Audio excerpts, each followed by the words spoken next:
Right, take two. I think I need to get a new camera. The plug's getting wonky. No, if it's the socket or the plug. Anyway, before we get into this, it's important to recognise the fact the term religion, even the term Christian itself, is a name of faith. It came about long after faith.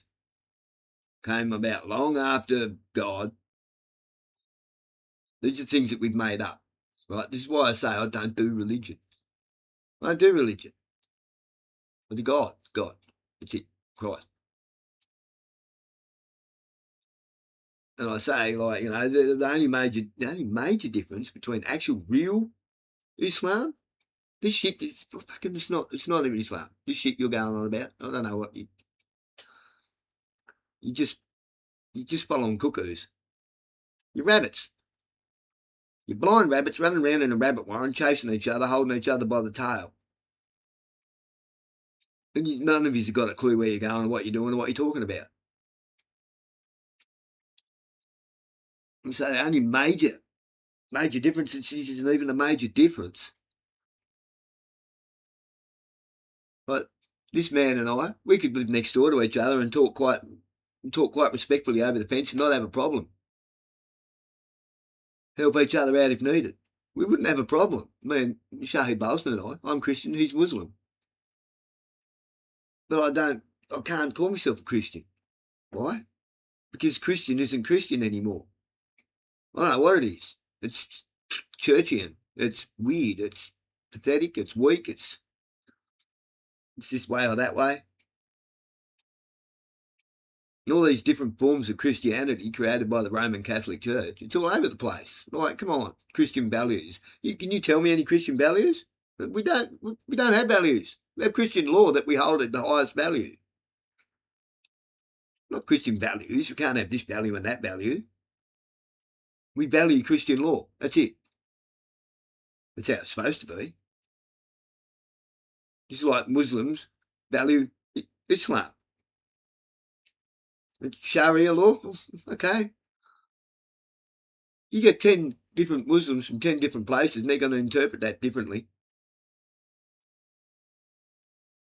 Just like you get 10 different Christians from 10 different places and they're going to interpret that differently. Because everybody's reading it with the wrong questions. They're reading it trying to make it relate to them instead of them relating to it.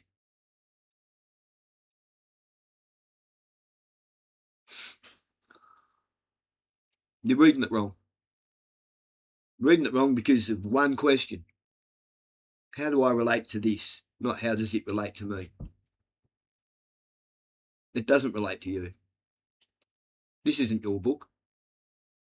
This isn't a library about you. Sorry. Get over yourself. It's not all about you.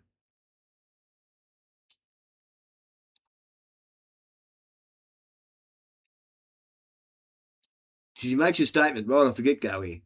Before Islam was founded. Before Islam was invented. He admits it was invented, just like, right? The only real difference is that, like I've said a million times, to us, to true Christians, Jesus is the Messiah. Our Lord, our Saviour, our King. Okay? There's all kinds of lords, also all kinds of kings, but he's the King of Kings.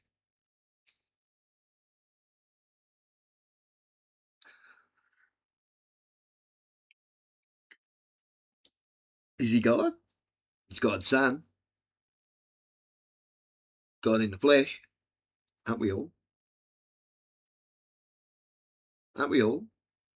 God's children, God in the flesh. You're all interpreting shit wrong. And fighting over what you've misinterpreted. If Christ is the path that's narrow, is it the path that is straight and the gate that is narrow, and it leads you to God? Isn't that a Messiah? Isn't that your Messiah, your Saviour, your King, that leads you to greener pastures? Your shepherd? I'm not even baptised, crying out loud. I went to Catholic school and they couldn't convince me of shit.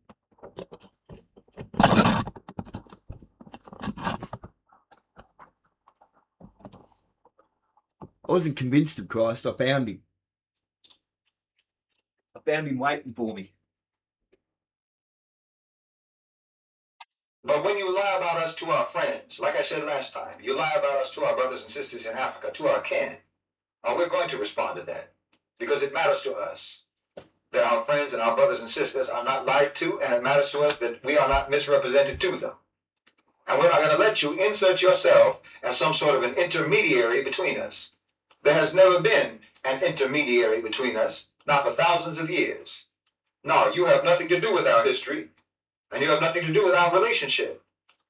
And you have shown us, and you have shown them, again and again, throughout history and right up until right now, that you hate them and you hate us. You hate Africans and you hate Arabs and you hate Muslims. So wallahi, anyone who is African, anyone who is Arab, anyone who is Muslim has no reason whatsoever to listen to a single word that you say. Okay, so like I said, this is a very long history that you're talking about. It's a very long history. It's a very long and deeply interwoven history, and a very long and deeply interwoven relationship between Muslims and Africa, between the Arab world and Africa, between Africa and just the Arabian Peninsula. I mean, the waterways that divide the Jazirat al-Arab from the continent of Africa. These aren't oceans. We're not talking about oceans. It's not like the distance between Namibia and Germany, or between the UK and Nigeria, or between Belgium and the Congo. They're very close. And you had, over the course of centuries, multiple civilizations and kingdoms and empires and whatnot that had existed over the course of centuries or millennia before Islam came, that had already integrated and incorporated African lands with Arab lands, with Mediterranean lands, and so on under one, jurisdiction, for lack of a better word. It's important to understand this too when we start talking about the trans-Saharan slave trade, because this is another topic that gets misrepresented and mischaracterized, predictably for completely self-serving reasons. But when we talk about it, we will talk about it accurately and in context, without any hedging, without any spinning, inshallah. But first I want to talk more about this idea of colonization of Africa by the Muslims, and the spread of Islam in Africa, and that you characterize as colonization. Because before, like I said last time, you have to define what you mean by the spread of Islam. What do you mean by that? And, in the context of Muslim colonization, I've already explained the factual history that the spread of the faith, adherence to the faith, conversion to Islam in Africa was without force. This was never done by force by the Muslims. I explained that you even had countries or lands that were under Muslim authority, Muslim rule, where the population remained majority non-Muslim for centuries. In other words, there was no real difference in the rates of conversion across Africa, whether you had a Muslim political authority over them or not, whether the land was under the Muslims or it was not under the Muslims. People converted at the same pace, right? The Islam itself, embrace of Islam spread organically across Africa over the course of centuries. So no, this cannot be understood, and it cannot be portrayed honestly as anything like colonization or anything like imperialism. This was societies and people willingly on their own, adopting the deen out of their own intelligence and their own conviction, and making it their own. Again, this is overwhelmingly how Islam spread, the religion itself, historically and now. How it's spreading now is the same.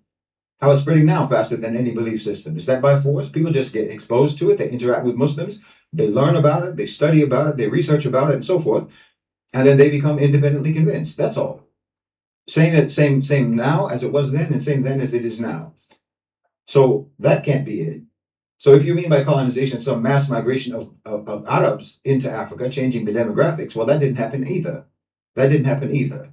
In fact, a lot of the time, what gets called Arab, when you have these discussions about the history of Muslims in Africa, a lot of what gets called Arab is actually indigenous Africans who were Muslims. You understand me? You assign an Arabic identity and an Arabic origin to them based upon their religion. No, the overwhelming majority of Muslims in Africa are now and always have been indigenous Africans. I mean, the truth of the matter is that most of the time when you talk about Arab, when you say Arab in these discussions, what you mean is Berbers. You mean the Amazigh people, who are the Amazigh people are about as indigenous African as you can possibly get. They've been in Africa since before the Sahara Desert was a desert. You understand me? So no, there was no mass migration of Arabs into Africa that altered the demographics of Africa or altered even the lands in Africa that were under the Muslims. So we have to put those two definitions aside. You can't mean that. The spread of Islam was not colonization, and there was no colonization by means of migration and population replacement. Those two things didn't happen. I mean, in terms of the spread of Islam happened, the spread of adherence to the faith happened, but over the course of centuries and not by force. And there was no mass migration.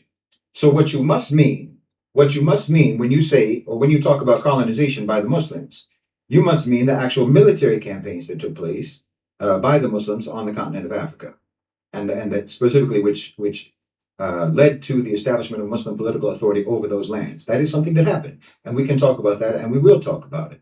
So yes, it's true, Islam spread, the religion spread without compulsion, and it's also true that the Muslims had or led a military campaign across North Africa, beginning in Egypt around in the 640s, and then it ended in 710 or so in Morocco. So yes, you had about 60 to 70 years out of the last 1,400 years in which the Muslims undertook a military campaign across North Africa and established political authority in, say, Egypt, Libya, Algeria, Tunisia, Morocco, and so forth. Now, I have to remind you, this does not mean spreading Islam. This does not mean spreading Islam. Those campaigns were not campaigns of conversion. They were explicitly campaigns against the Byzantine imperial domination of North Africa. Understand this. The target was explicit and specific against the so-called Exarchate of Africa of the Byzantine Empire, centered in Carthage in Libya. These are the lands that we're talking about, only these lands.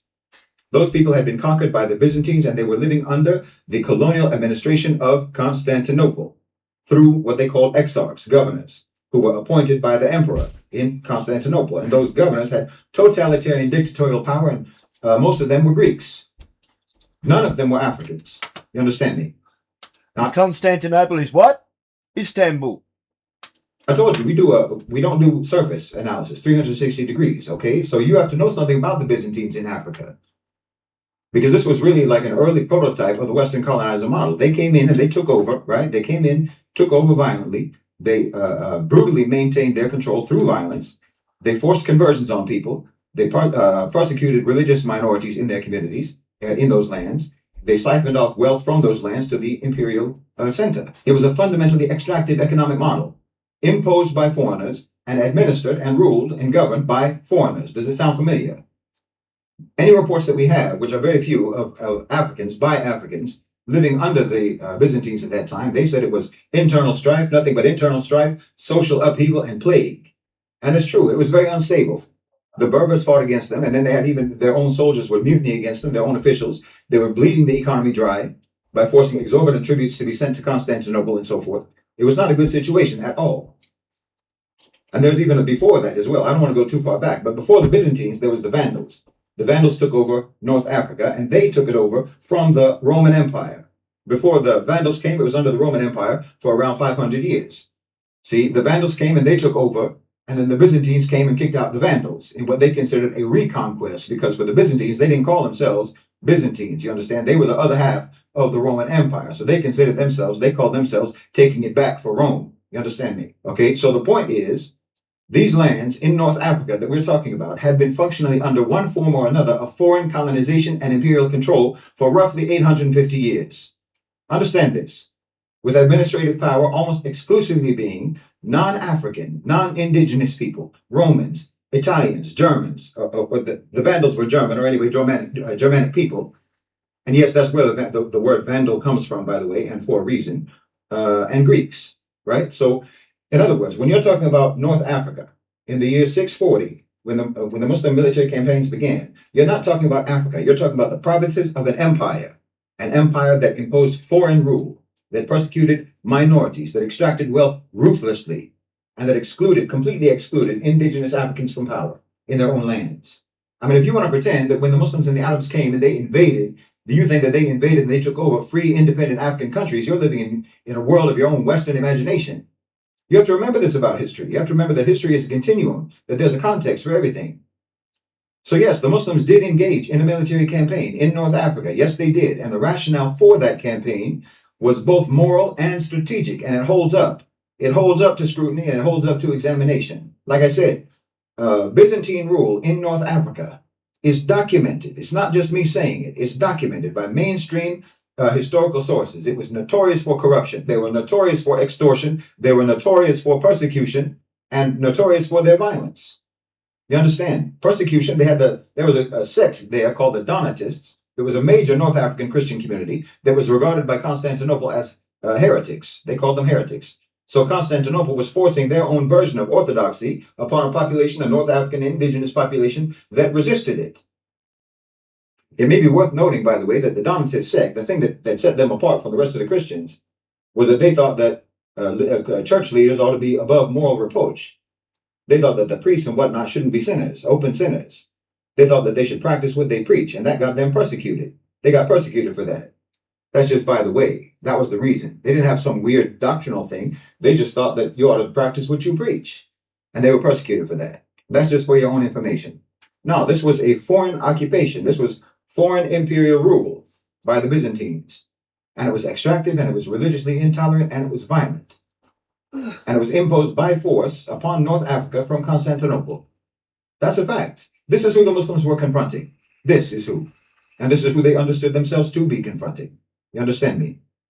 Not Africans, Byzantines.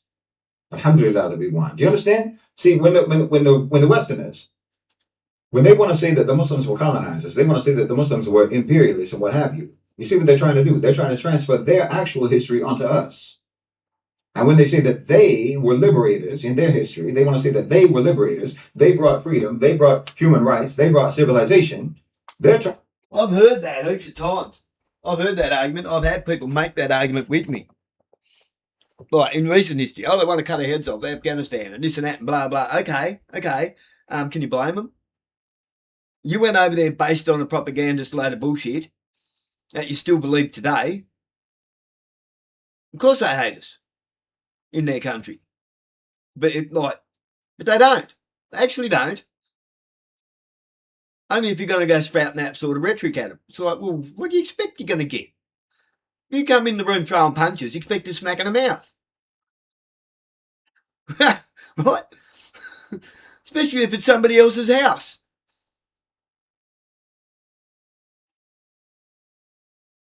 Okay, like a lot of the soldiers are, this and that, rah, they were ruthless. Whose country was you in? Pretty sure it wasn't ours. Humble yourself.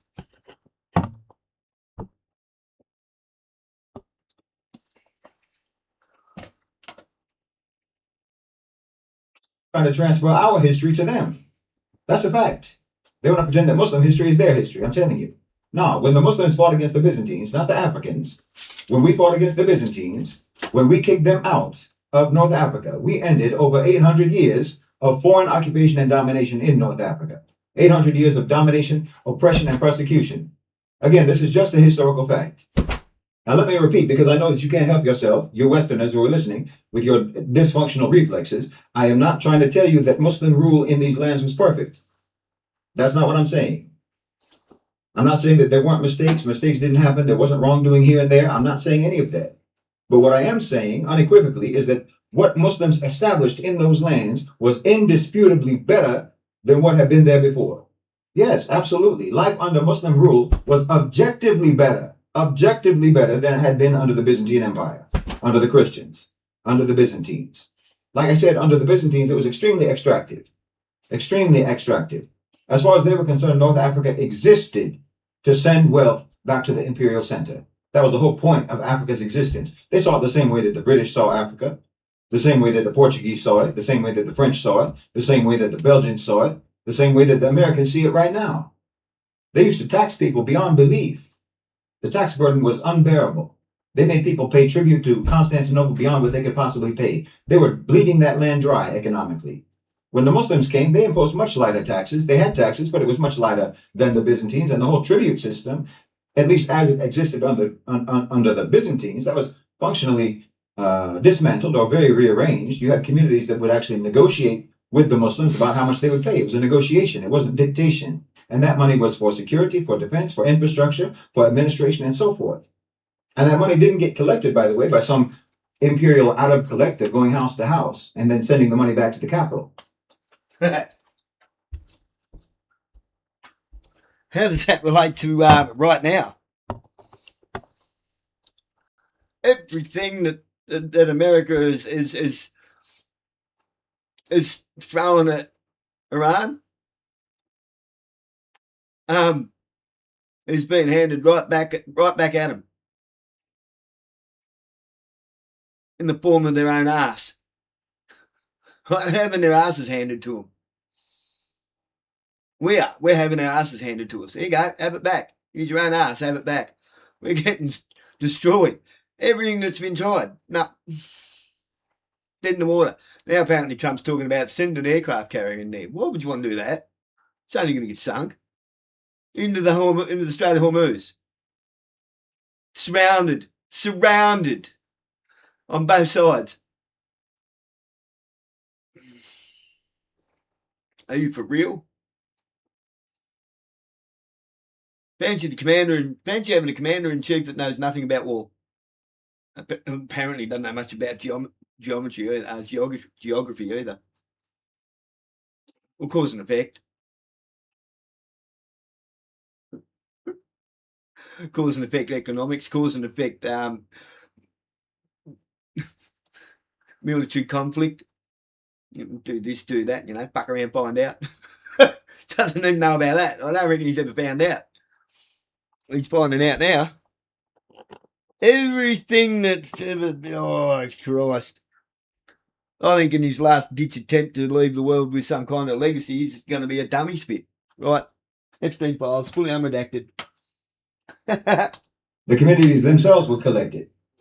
But they would decide who could pay, who couldn't pay by community leaders. They would arrange all of that, and then they would pass the money on to the provincial governor. You understand? It was negotiated. Like I say, it's negotiated, communal, localized.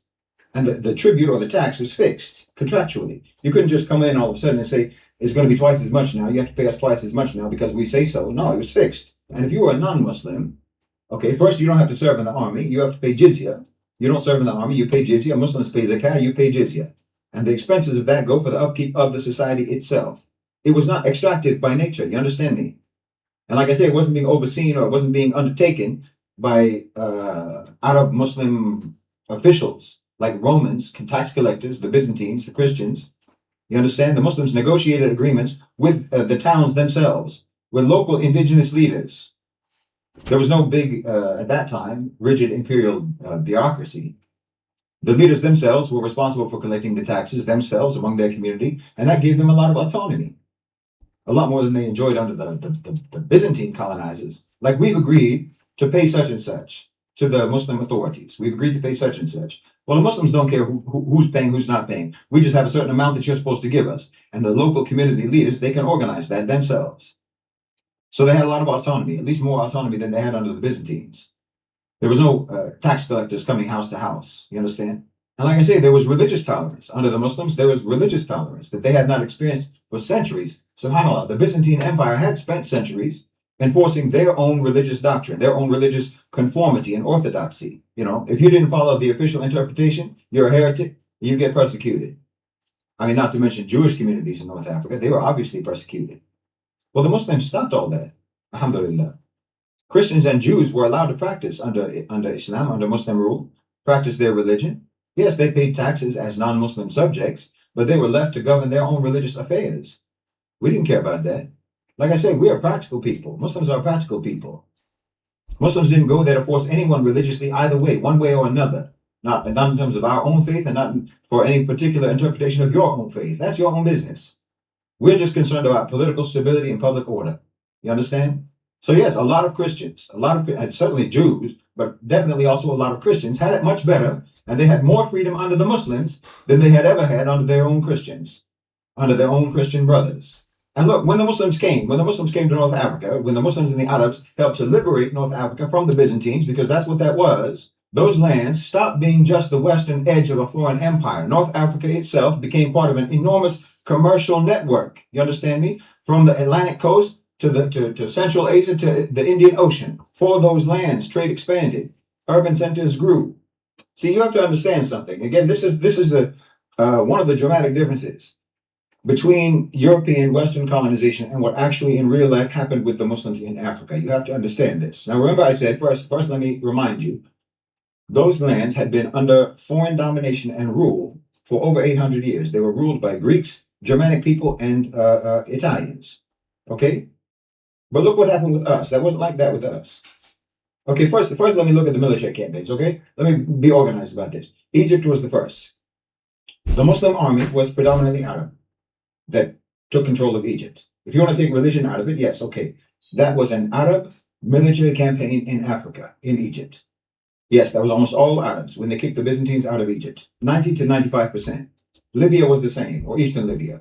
The army was almost all Arabs. That was between 642, 647. But then when you get into Carthage, you get into Tunisia, you get into Algeria, Western Maghreb, and so forth, you start to see that the fighters were about 50-50. 50% Arab, 50% indigenous Africans, Berbers and Amazigh people and so forth. And by the time Morocco was liberated, it was majority indigenous Africans in the army. That was an African army that liberated Morocco. You understand me? Most of it.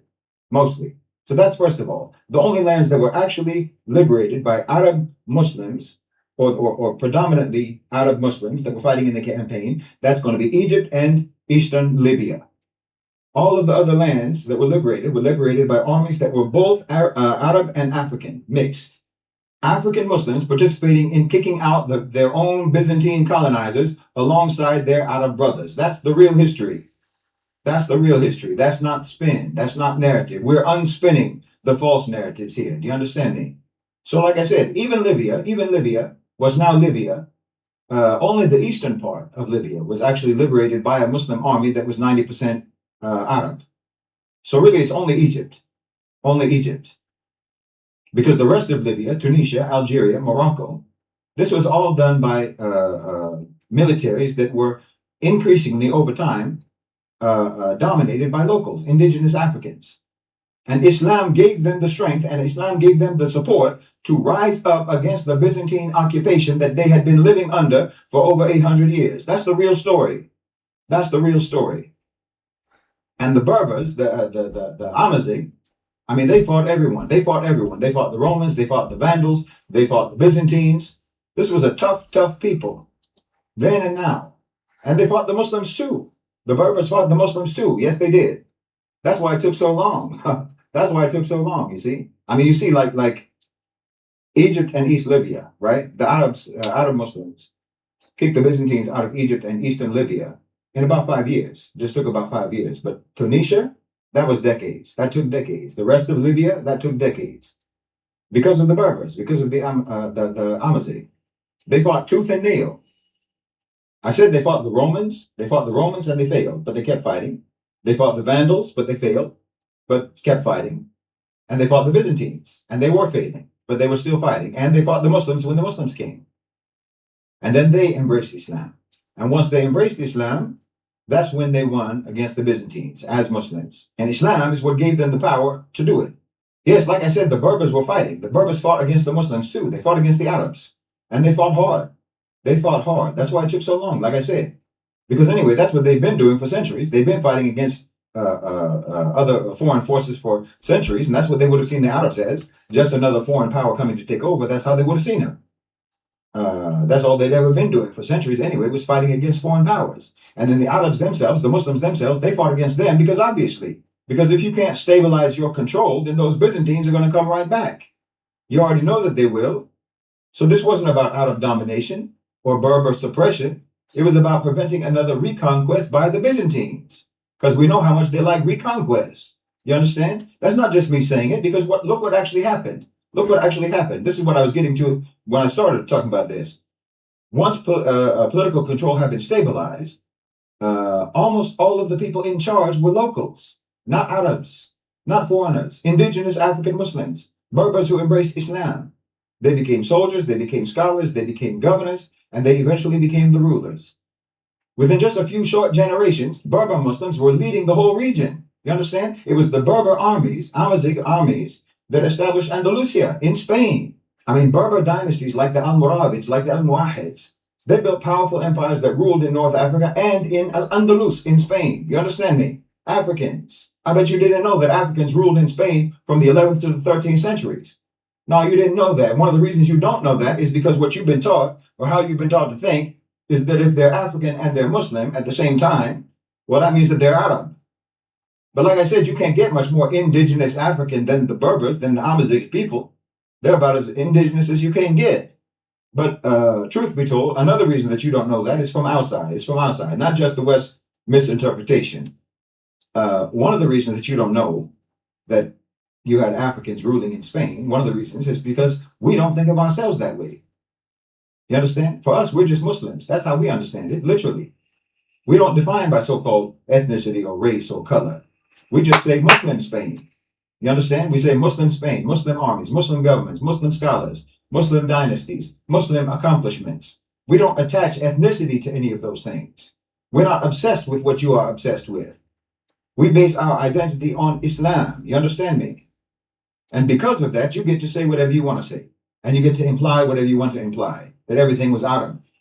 That Arabs took over North Africa. Arabs did this. Arabs did that. The Arabs ruled Spain. Or the Persians. Yeah, I've heard that a million times. It's the Arabs, it's the Persians. It's the Iranians. Nah. Or whatever. Nah.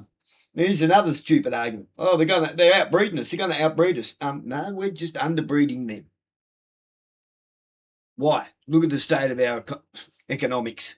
Nobody's very economic, are they? About the only thing we're economical with is the truth. We're pretty frugal when it comes to the truth. Times as a fish's proverbial prostate.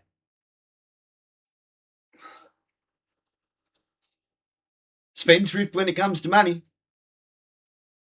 We put ourselves in debt to buy things that we can't afford.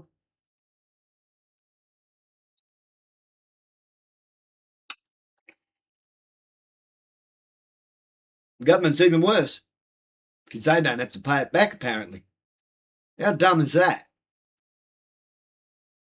A toxic, abusive, dysfunctional government. It's not a party, it's not any particular party, it's all of them, because they've always got their hand out and we're going to put more funding to this, more funding to that, more funding. No, you're not. You're putting more funding into bureaucracy and into bureaucrats and into more government jobs. That's not sustainable. That is not sustainable economics, it's false economics. It's not even economics. It's a financial system. Feather in their own nest. This rubbish about, oh, well, their kids are going to have to pay for that. No, don't have to. The kids don't have to. Not if we don't, make them. How do we do that? We take responsibility. But saying, no, we're not paying that. You created that with all your poor mismanagement, poor administration. Your debt, not ours. We didn't ask you to do it. Because that's how you think. That's not how we think. That's not how we think.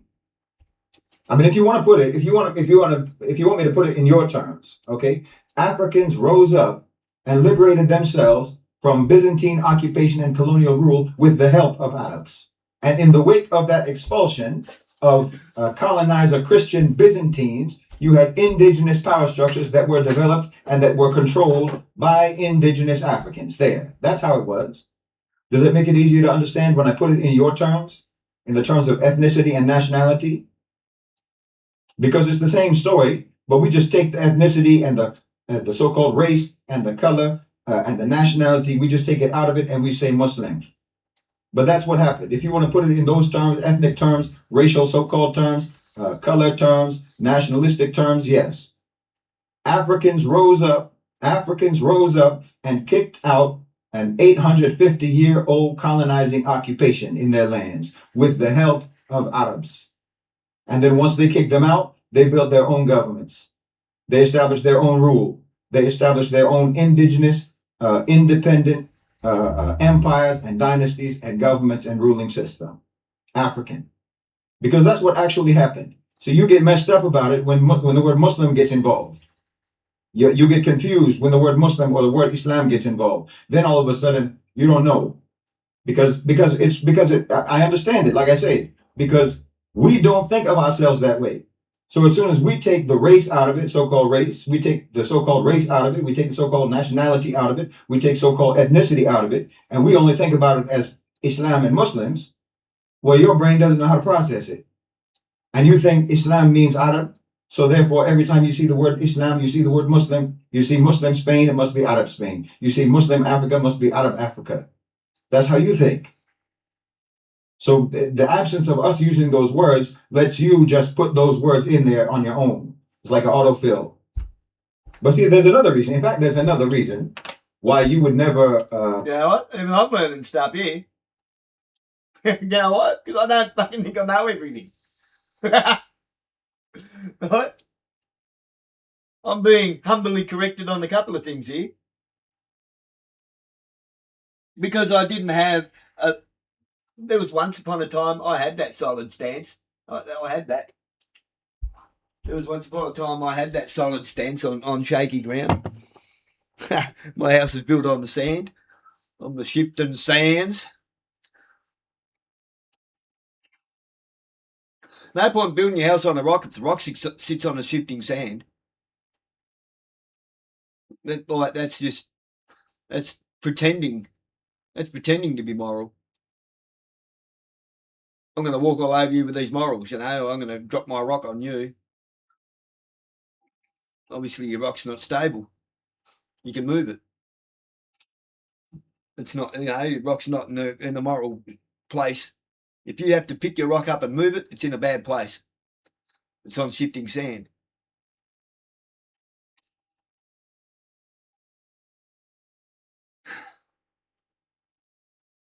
I'm learning how to correct some of my terminologies here. That's what I'm learning. No, I knew nothing about Africa and Spain, and this is great. I love accurate history. Love it. Absolutely love it.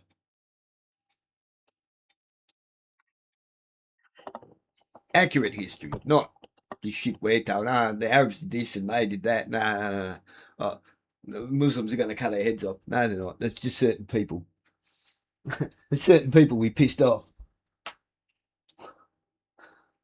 It's just radical people and non-radical. Extreme people and non-extreme. I would call them politicians pretty radical. The poor village idiots. Oh, but she's Muslim and she's Muslim. No, they're just idiots. They're just village idiots trying to make a difference using Western logic in a Western parliament with Western language. And as soon as they use some slightly non-Western language, mouth-breathing, crayon-eating, mono-brow, monga, Pauline jumping, and you all get invested in that. How can you be invested in such a dumbass? It's beyond me. She's not even singing her own song. She's an idiot.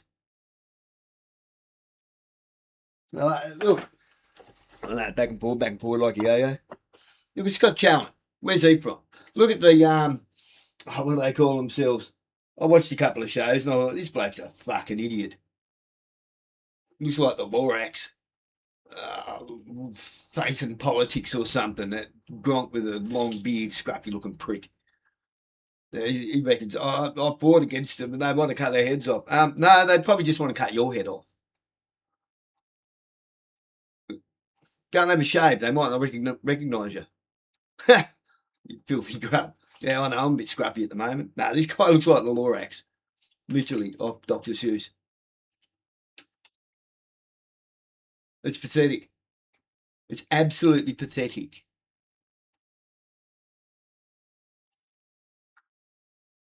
You're invested in stupid arguments that you actually don't know anything about. Nor did I once. I became uninvested because I decided to start going, like, this thespianism, I don't for 1 minute think that these people are enemies, that their arguments they have in Parliament. I don't for one second believe that one single one of them are a real argument. What are the Greens up to? Oh, we need to put public services back into the hands of the public. How about we don't need your fucking permission, lady? It's ours. What do you mean? We need your permission to have our stuff back. Oh, geez, you're so generous. Thank you. Wow. That's so virtuous, isn't it? I'm humbled. Why you would never know or you would never understand that Spain was under African control for 200 years. One of the reasons is because you have a very specific image in your mind of what African means, right? Of what African looks like. If you're African, you have to look a certain kind of way. And that certain kind of way is basically means the Africans that you brought over there on slave ships, West African, Central African, and so on. That's what you think. So you have this visual bias. When you see a Tunisian, for example, or an Algerian, for example, you can't get your brain to accept that person as African because he doesn't look the way you think that Africans are supposed to look like. He doesn't look like one of the ones that we brought over on the slave ship, right? Even though he's... I'm going to show you a classic example of that. I did the giggle last night. Why? Because the look doesn't suit the genre.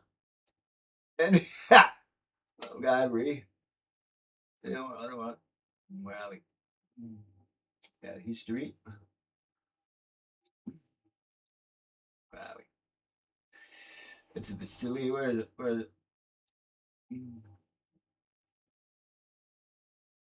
Oh, where is that? Is it gone? Is it? No, it is.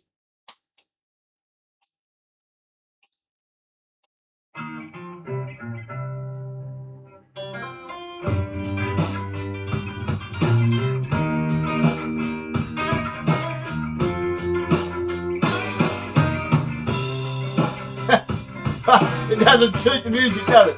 Do they? Do they have to look a certain way, do they? They're actually pretty damn good.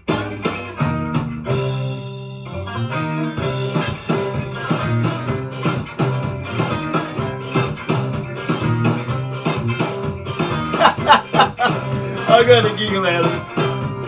Not for any of the wrong reasons. It doesn't.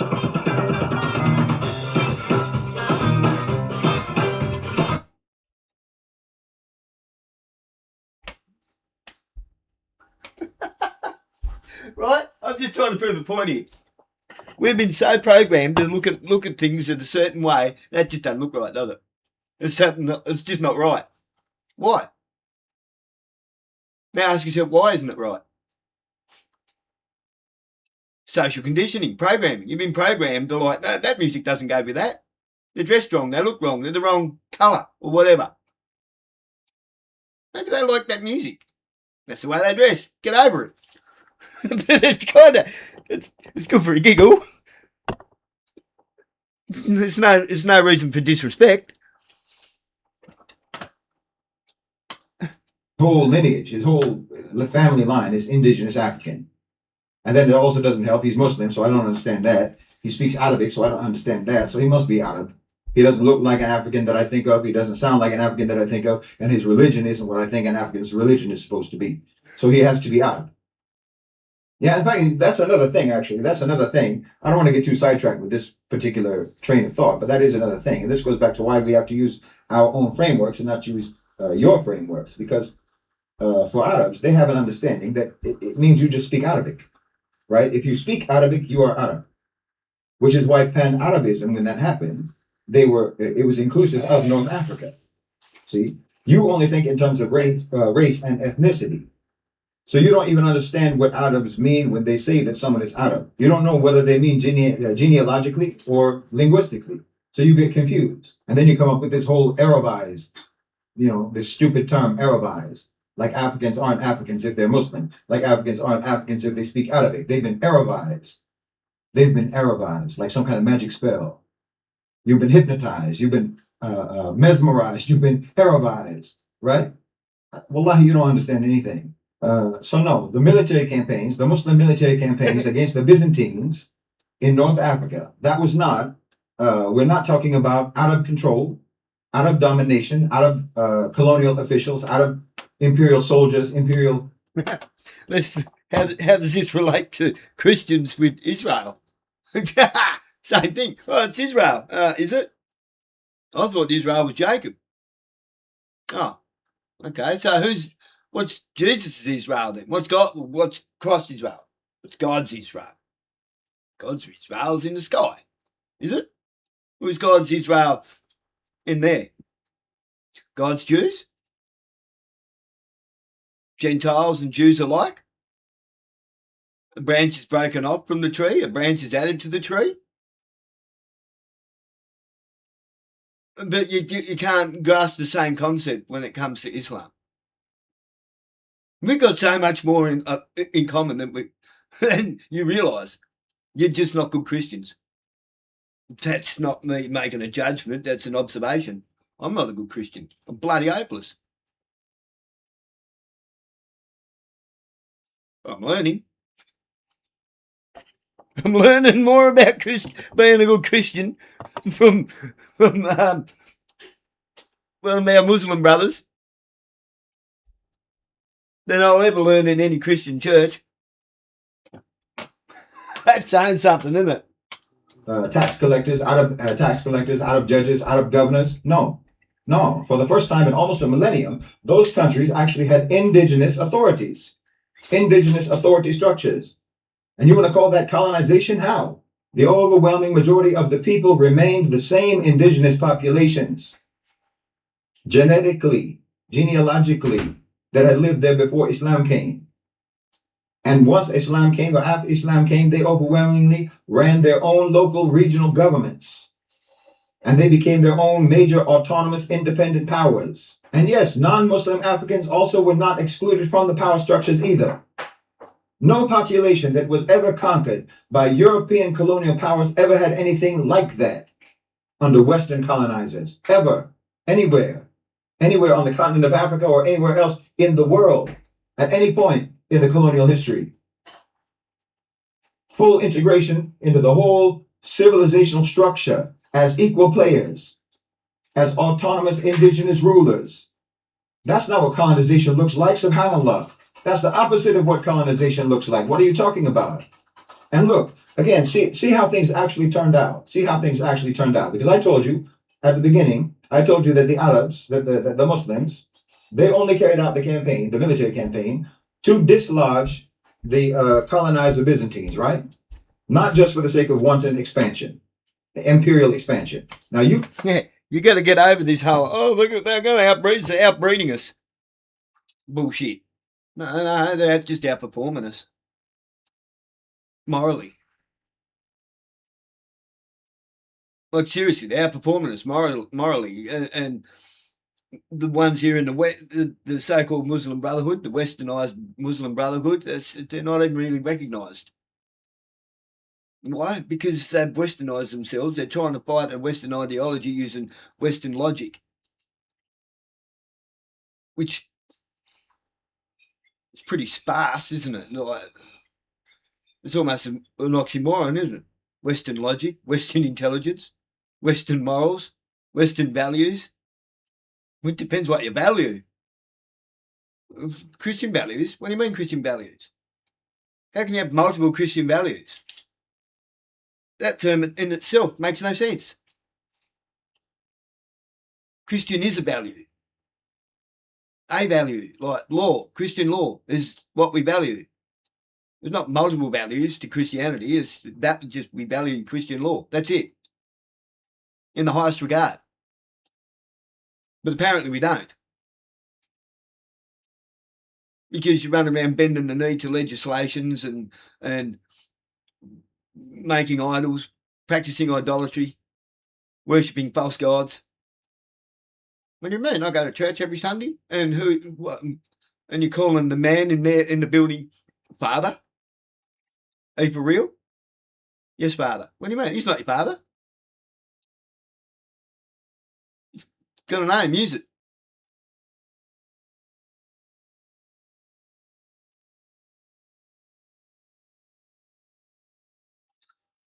I don't reckon anyone ever called Jesus God. I reckon they called him Jesus. Actually, I reckon they called him Yahuwah, Yahweh, however you pronounce it. Oh, with my Western mouth. The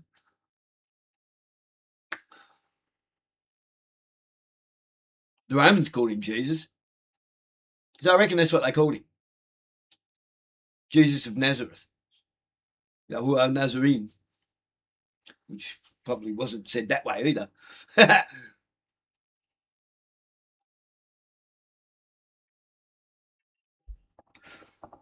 From the house of David. From the kingdom of David.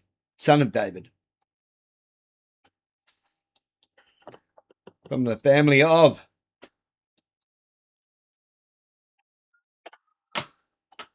You have a surname or a family name? Let that rattle for a while. You could say, oh, sure, Brother Shaheed, that's what they said, right? That's what they said. That's how they rationalized it to themselves. That's how they justified it to themselves, right? You could say that. But they were really waging a military campaign to take over Africa. That's what they were really doing. They just want to expand their empire, right? That would be the claim, that it was just talk. Well, here's the proof that the stated rationale was actually genuine rather than just a pretext for empire building, was that as soon as the Christian Byzantine Empire was kicked out, they stopped. You understand? Once the Byzantine imperial presence in North Africa was gone, the Muslim armies didn't keep pushing. They didn't keep pushing south, looking for new territory to seize. They could have done it, but they didn't. That could have happened, but it didn't happen. I mean, but they definitely could have done it. By then, the Berbers, the Amazigh people, they were making up most of the army, and they know better than anyone else how to cross the Sahara, so they could have done it. They already had the trade routes. They were already familiar with it. They already knew how to do it. I mean, we know that they could do it because eventually the Moroccans did, right? The Moroccans did, I talked about it last time, come across the Sahara and attack the Songhai in Mali. They did it. So they had the ability to do it. They could do it. They had the capability to do it. They had the capacity to do it, but they didn't do it. I mean, Islam's subsequent spread across the rest of the continent, down through the Sahara, along the Swahili coast of East Africa, into the Sahel. This, as I've talked about before, and is historical record, this happened through trade. This happened through trade and interaction and no military campaign. Do you understand?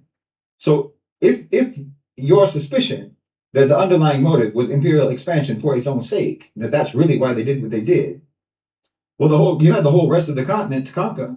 Why didn't you keep going? I mean, think about it. You had already an ongoing trans-Saharan trade that had been going on for centuries. Everybody knew that. So everybody knew that if you had kept going, if the army had kept going, there was immense wealth and resources that you could gain, but they didn't. They didn't. You understand? A force that's actually interested in empire building isn't going to stop at the borders of the specific imperial power that they set out to remove and then just stop. They would continue. They would keep expanding. I mean, you're on a winning streak, right? You're on a winning streak. You're unstoppable. But they just turned off the engine of their own juggernaut, their own military juggernaut. They turned off the engine because they were not interested in conquering anybody. Do you understand me? This is how you know it was not a rationale. It wasn't a pretext. It was a reason. They meant it. That's how you know. So that's the real story. That's the real story of Arab and Muslim so-called colonization in Africa. The real story is that they kicked colonizers out of Africa and gave power back to Africans after almost a millennium, and then they put their swords down. And you call that colonization. I've told you before, whatever they say, you've got to run it backwards. They speak in code. They talk backwards. Run it in reverse. And then you might get some kind of a clue about what the real truth is.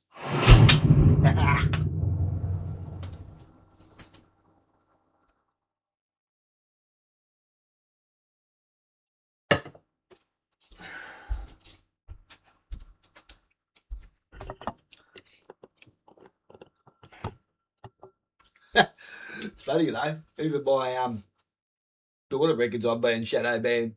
No, why? With 28 followers.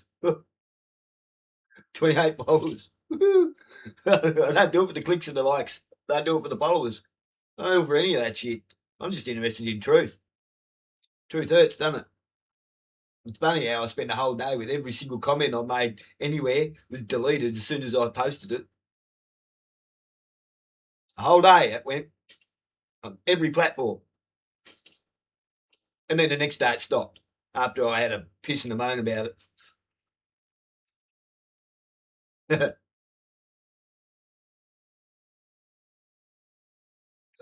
I'm not trying to actually cause trouble. I'm trying to get you to wake up yourselves. That you're causing trouble for yourselves and each other. This whole left and right mentality, it's not a thing.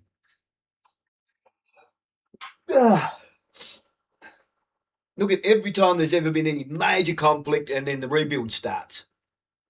An Italian and a Greek and a Pom and insert coloured skin and country of origin here, all working together to rebuild, and suddenly everyone forgets. Suddenly everyone forgets. The British and the German working together after World War II, and it happened all over the place. Think about the Christmas, when they all put down their weapons and went and had Christmas dinner together. And then, right? Do you think them men wanted to fight with each other? No, they were just following orders. And look at the atrocities that happened over just following orders. The amount of murder and mayhem.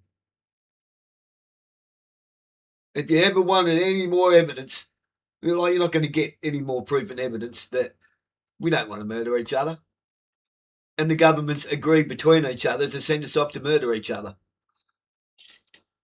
Because when was the last time you seen a politician assassinated or killed by another politician in war? They sit down and they have peace talks. What? All right, so we have to go and murder one another while you two sit there and drink coffee together, have a meal together, have peace talks, negotiations. I've had enough of this game. I ran out of bullets. Oh, we win. It always ends in some kind of a compromise, and we're the ones that have to compromise. You're going to figure it out or what?